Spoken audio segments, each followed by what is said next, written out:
இந்திய வரலாற்றிலேயே முதன்முறையாக தேர்தல் ஆணையம் மீது எதிர்க்கட்சித் தலைவர் ராகுல் பரபரப்பு குற்றச்சாட்டு. வாக்காளர் பட்டியலில் வரலாறு காணாத முறைகேடு என ராகுல் காந்தி புகார்.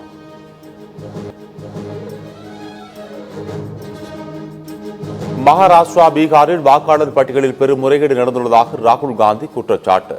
கருத்து கணிப்புகளுக்கும் தேர்தல் முடிவுகளுக்கும் வித்தியாசம் ஏற்பட முறைகேடுகளே காரணம் என குற்றச்சாட்டு.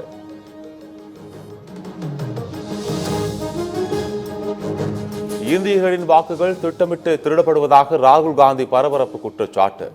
மின்னணு வாக்காளர் பட்டியல் வெளியிடப்பட்டால் 30 வினாடிகளில் போலி வாக்காளர்களை கண்டுபிடித்து விடலாம் என ராகுல் காந்தி திட்டவட்டார்.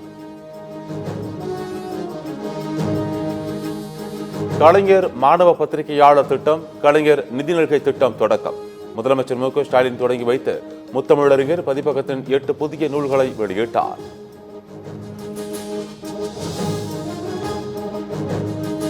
வியர்வை ஊற்றி வளர்த்த பாமகவை அன்புமணி அழிக்க பார்க்கிறார் என ராமதாஸ் குற்றச்சாட்டு. சூது செய்து பாமகவை பறிப்பதற்கு அன்புமணி முயற்சி செய்வதாக பரபரப்பு பேட்டி.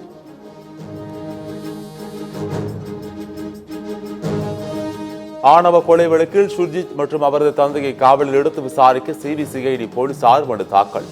வழக்கு விசாரணையை 11ஆம் தேதிக்கு ஒத்திவைத்தது நெல்லை குற்றவியல் நீதிமன்றம். இலங்கை கடற்படையால் தமிழக மீனவர்கள் கைது செய்யப்பட்டதற்கு முதலமைச்சர் ஸ்டாலின் கண்டனம். தூதரக ரீதியான நடவடிக்கையை துரிதப்படுத்த மத்திய அரசுக்கு முதலமைச்சர் ஸ்டாலின் வலியுறுத்தல்.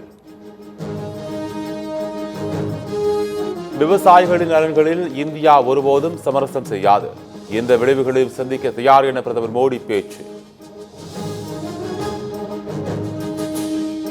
சென்னை மெரினாவில் உள்ள முன்னாள் முதலமைச்சர் கருணாநிதியின் நினைவிடத்தில் முதலமைச்சர் ஸ்டாலின் மலர் தூவி மரியாதை. டி.ஆர். பாலு, உதயநிதி, கனிமொழி உள்ளிட்டோரும் மரியாதை செலுத்தினர்.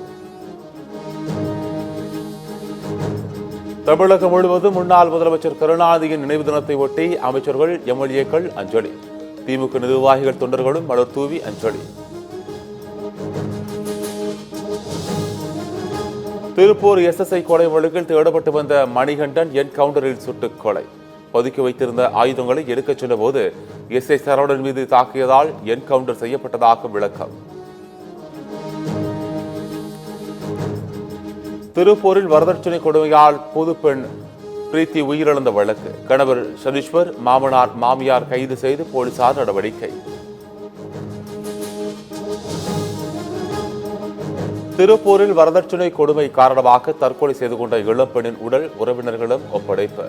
பெண்ணின் சடலத்தை பார்த்து கண்ணீர் விட்டு கதறி எழுத தாய் மற்றும் உறவினர்கள்.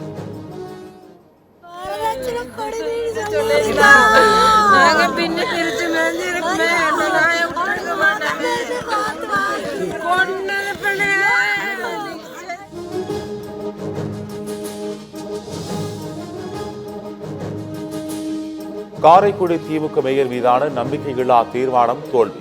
போதிய உறுப்பினர்கள் இல்லாததால் தீர்மானம் தோல்வி என அறிவிக்கப்பட்டதால் அதிமுக உறுப்பினர்கள் அமளி.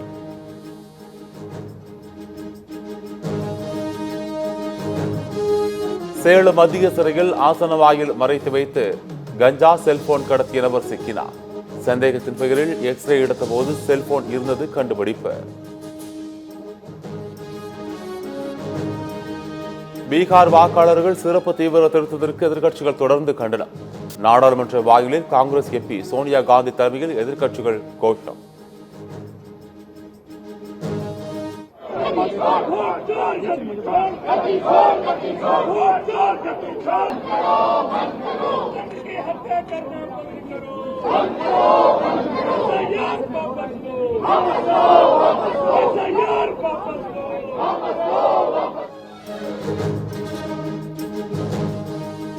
உத்தரகாண்ட் மாநிலம் ஹர்சல் பகுதியில் சிக்கிய 35 பேர் மீட்பு. சிக்னுக் ரக ஹெலிகாப்டர் மூலம் மீட்கப்பட்டு டெஹ்ராடூனுக்கு அனுப்பி வைப்பு.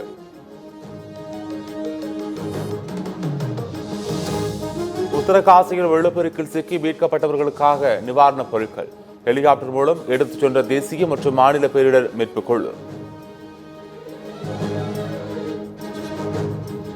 உத்தரகாசியில் வெள்ளத்தில் சிக்கி மீட்கப்பட்டவர்களுக்கு மருத்துவமனையில் சிகிச்சை. நேரில் சென்று நலம் விசாரித்தார் முதலமைச்சர் புஷ்கர் சிங் தாமி.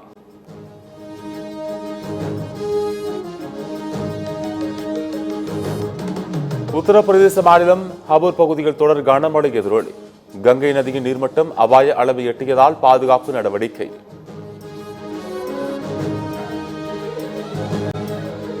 இந்தியாவை தொடர்ந்து சீனா மீதும் அதிக வரி விதிக்க அமெரிக்க அதிபர் டிரம்ப் முடிவு. ரஷ்யாவுடன் கச்சா எண்ணெய் வர்த்தகம் தொடரும் என சீனா அறிவித்த நிலையில் கூடுதல் வரி விதிக்க திட்டம்.